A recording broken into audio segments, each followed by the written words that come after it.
Aerodrom Nikola Tesla u posljednje 2 godine dobio je nove sadržaje, kao što su VIP salon, salon za decu, veliki free shop i 2 restorana. Putnici sada mogu više vremena da provedu u takozvanoj transfer zoni. Lepo je. Imate neku zamerku ili primetnu? Pa nemamo. Ovo vremena malo što provedemo dok čekamo avion, lepo je. Lepo je, divni ljudi, sve je ovdje dobro. Ja sam iz Italije.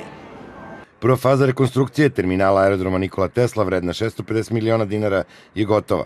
Na međunarodnom tenderu ovaj posao je dobila domaća firma Deneza, koja je pristala da rekonstrukciju vrši dok aerodrom radi.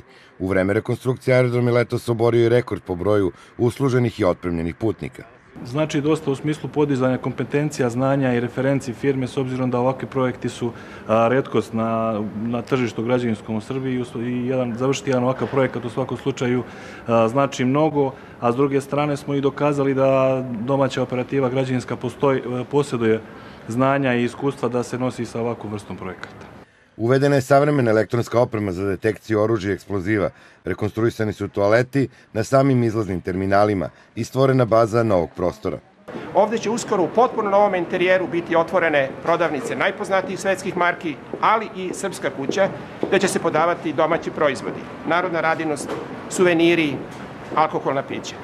Ovo je tek početak sveobuhvatne obnove i dogradnje kompletne infrastrukture aerodroma, u šta će ove i naredne 2 godine biti uloženo oko 40 miliona evra iz sopstvenih prihoda. Završena javna nabavka 6 novih aviomostova.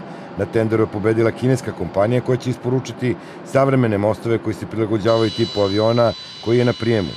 U planu je da se započne rekonstrukcija starog terminala 1 i da se aerodrom do 2016. godine osposobi da bude najveći i po kvalitetu usluge najbolji aerodrom u regionu.